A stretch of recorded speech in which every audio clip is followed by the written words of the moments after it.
6-408, State of Texas versus Fabian Vega. Could I have parties announced for the record for the state? Jason Garahan, Your Honor.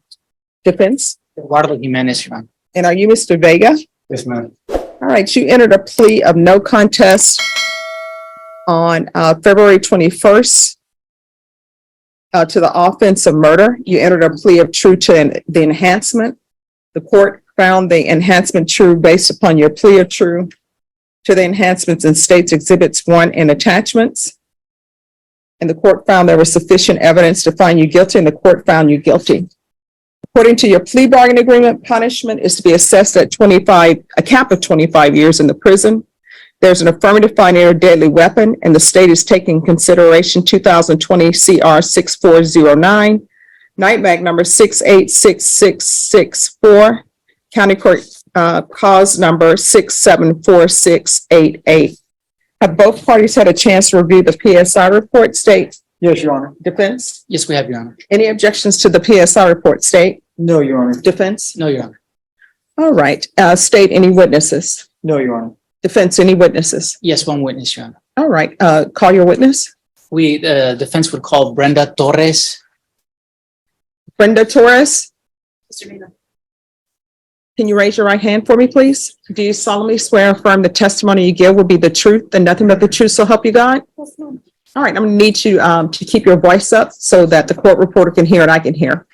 All right, if you can state your name for the record and spell it. Brenda Torres. And spell it. Brenda Torres, Torres. All right, and sometimes I ask for people to spell their name so that they can practice keeping their voice up, and so I can test whether or not the court reporter can hear. All right, defense. Ms. Torres, what is your relationship to the defendant? His wife. You speaking His wife. into the microphone, not to me. Okay, Before. his wife. Do you have a child together? Yes, we do. Such I have child, a 6-year-old son. His name is Xavier. 6-year-old son. What grade would that put him in? He's in kindergarten. He's about to graduate next year. Okay. How long have you known the defendant? And that was 14. And when was the child born? How many years thereafter was the child born? 2 years later. And what separated you at that point from Mr. Vega? He was in juvenile. I'm sorry, I'm gonna need you to speak up. He was in juvenile. Okay. And so we were unable to be together. Unable to be together. Okay, what kind of person did you know Mr. Vega to be at that time? Very emotional, loving, and caring.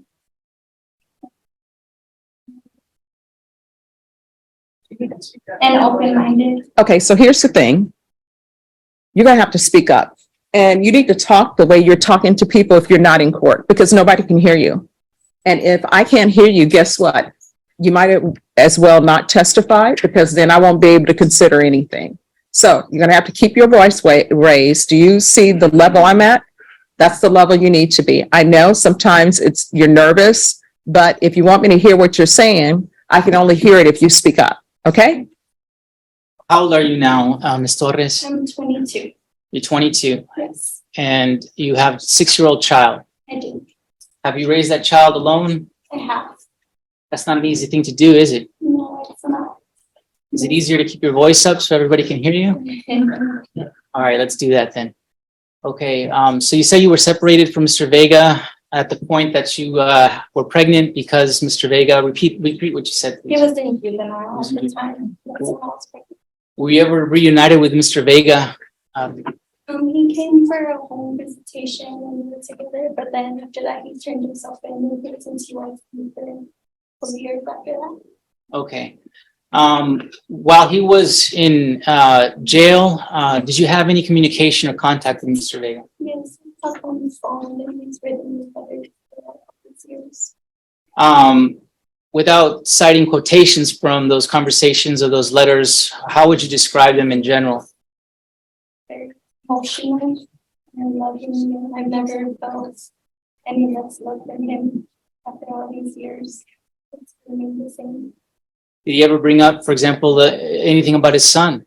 Yes, I know he loves Xavier, and we don't want to explain anything to him right now until he's old enough to understand. So your son's 6 years old, but he doesn't know anything about his father? No, he doesn't. Does he know his father's name? Doesn't. When do you think you might be willing to share those things with your son? He's about 8? Okay. And how often would you speak to Fabian or Mr. Vega rather, while he was in jail? Recently it's been a lot lately, but before it was only the first 4 times a month, but really wasn't that often. It was very difficult to talk and not being able to be together. Mhm. It was just a lot of emotion. Okay. Did he ever express remorse for the, Yes, he's apologized sincerely. They'll apologize for not being able to be there, for his actions speaking to me from us. I've forgiven him. what do you look forward to, if anything? To coming home and being able to recreate the family that we started in the first place. How do you care for your son as a single mother? Do you have a job, for example? I do. I'm a manager at Whataburger. At Whataburger. And are you this? Who cares for your? Well, he goes to school while you're at your work. At work, yes. Okay. And then All it's not he's with his grandma. With your grandmother or My mom. with your mom? Mhm. Okay. So your mom's been part of the child's life as well. Yes, sir. What does your mom think about Mr. Vega at some point reuniting with your family? She's ready. She wants me to tell Xavier about him already so we can have contact. Yeah. Is there anything else you'd like to share with the court before? I just want to say that it's hard to see who he is inside, but he's right in front of you, but he's still a person. He's still his dad and a father. And should deserve to come with us. Pass the witness, Your Honor. Any questions? Just a couple questions, Your Honor. Ma'am, how old is your son? 6. 6. So he's born in 2017 or 2006. 2016. How much time did the defendant, Fabian Vega, spend with that son back then? None, because he was in juvenile. So none. And he's never seen him? He's seen him. Seen him. But he's participated in this 6-year-old, your son's life. How much? None, because he's been in juvenile and in jail. He's in juvenile in jail, but he was not in jail when he committed this murder. Yes, I know. Okay, so how much time did he spend with the son then? He didn't. Okay, thank you. No further questions, Your All Honor. right, what's your son's last name? Vega. All right, thank you. Please. Judge, we have. May I go? Yes. Okay. Any further witnesses? No further witnesses, Judge, just allocution from the defendant. All right. He's going to be subject to cross-examination. I understand what allocution is, but if he wants to give his statement, he's going to be subject to cross-examination. He gave up the right to remain silent when he entered his plea. All right, let me just check with him and then see what he says. Okay.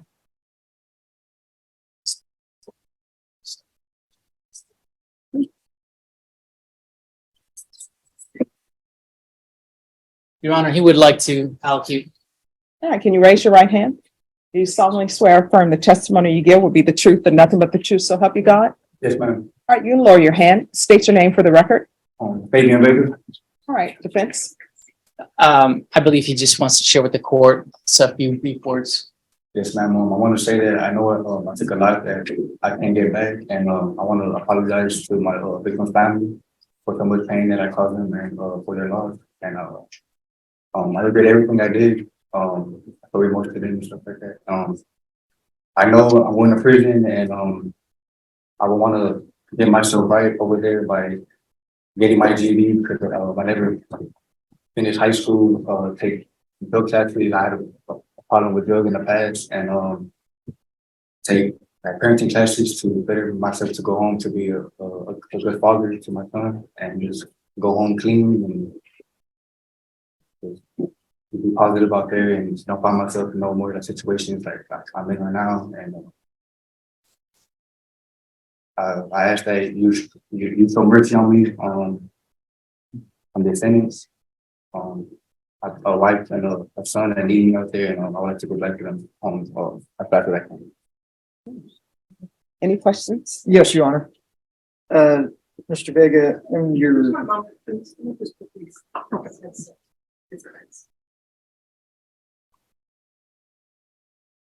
Go ahead.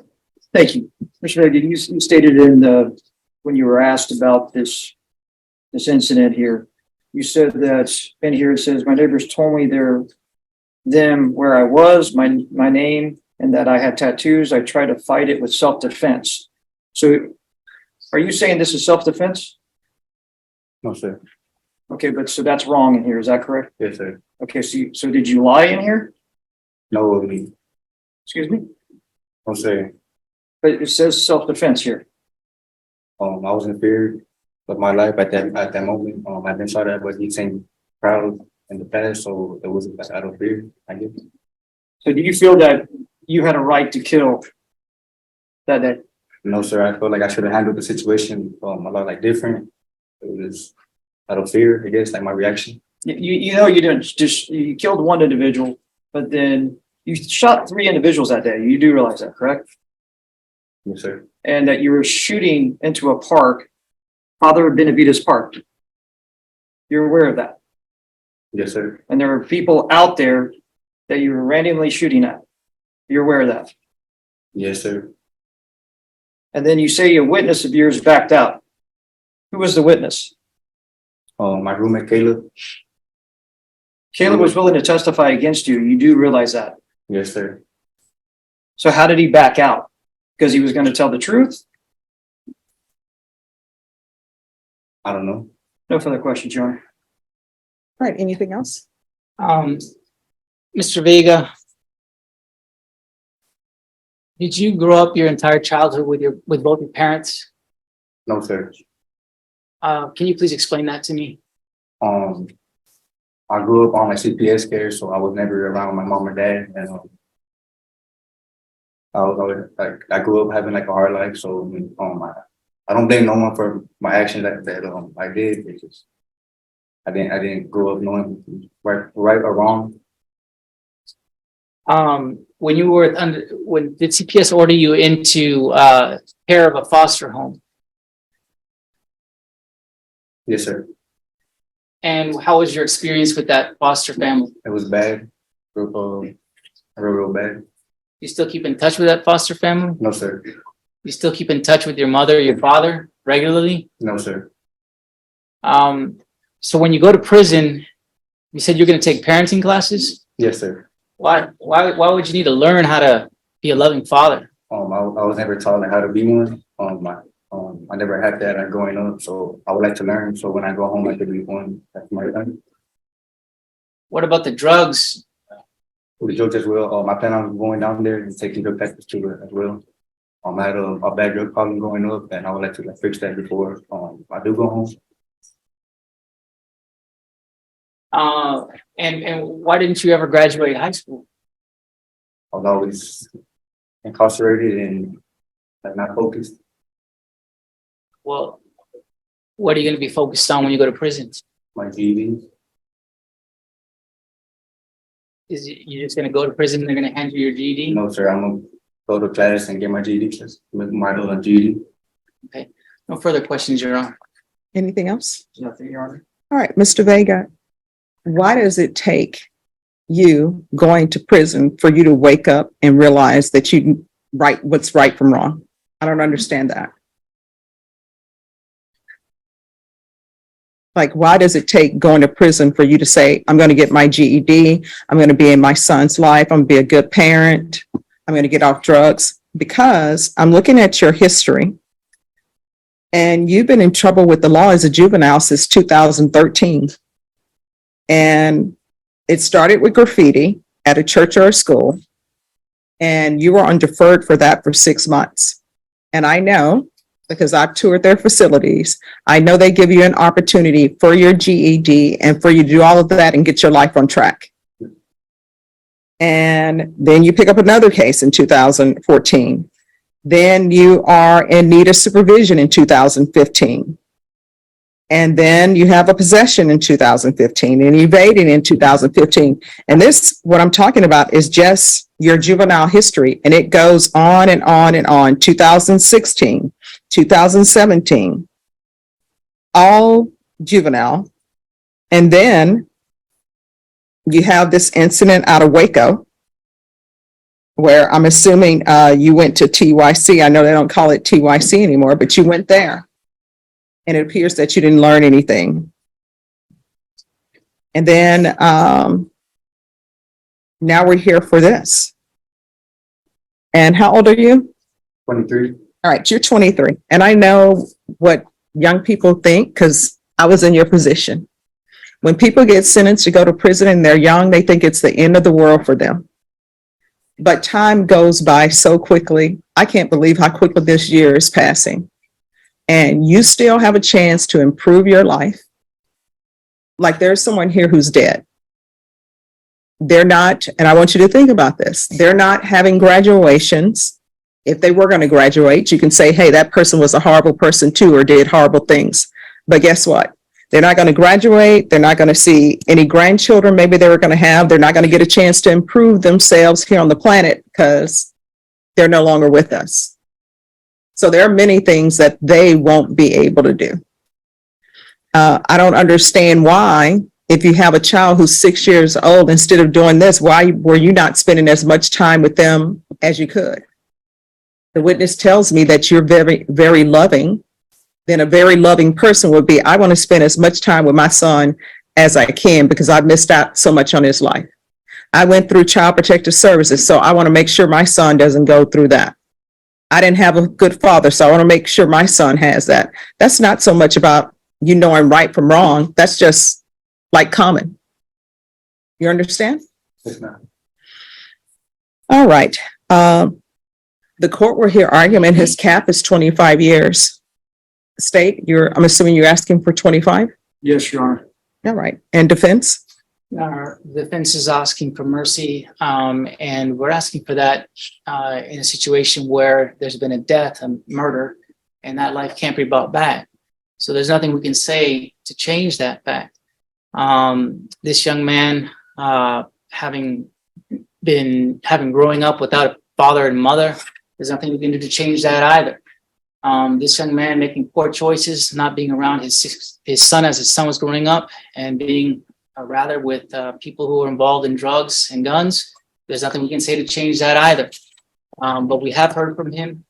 He knows that this is pretty much his last chance to turn his life around. He doesn't want to spend the rest of his life in prison. So we are asking for mercy, Your Honor. He has explained what his plans and goals are to the court, being get his high school diploma so he can get a decent job out there, and take enough education and courses and therapy so that he's able to break his chains of addiction, Your Honor, and also learn to be a good parent to his son who's out there waiting for him, and his wife, Miss Brenda Torres, to be a good husband to his wife. We're asking for leniency from the court, full knowledge that we can't change the fact that we're dealing with a murder here, Your Honor. All right. And Mr. Vega, I want you to know at some point in time, our actions are our own. We can no longer blame it on the rough childhood we had, because a lot of people had a rough childhood. A lot of people had parents that were not in their lives. Some people had parents who were in their lives and shouldn't have been in their lives. But I do take in consideration when I hear that, because as a defense attorney, I used to always get upset when the state would say, well, this person didn't commit a murder and they had a rough life. I want you to know I look at people as individuals. You understand? All right. So I'm going to sentence you to 25 years in the prison. There's an affirmative finding of deadly weapon. Take in consideration 2020 CR 6409, night mag number 68664 and 674688. That's the county court cause number 674688. I'll ask for you to have the therapeutic community. You'll have to request that. That's to help you with any drug addictions that you may have. But if you don't request it, they're definitely not going to give it to you. And I can't make them give it to you. I'm going to do a no contact order with Xavier Vega. until, the expiration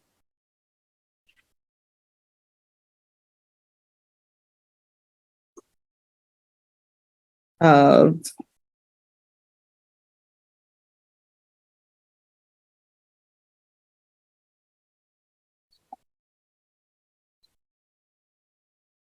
$15. At that time, he'll be 21. He'll be able to hopefully make a decision on whether or not he wants to see you. So there'll be no contact with Xavier Vega. Showing you what's entitled Trial Court Certification of Defendant's Rights to Appeal. Did you review that with your attorney? Did you understand it? And did you sign it? Yes, ma'am. Because this is a plea bargaining agreement, because I followed your plea bargaining agreement, and because you waived your right to appeal, you do not have the court's permission to appeal. And because this is a felony conviction, you're not allowed to own or possess any weapons or ammunition. If you have a question about what a weapon or ammunition is, you'll need to speak to an attorney. Do you understand? All right. I wish you nothing but the best. Good luck.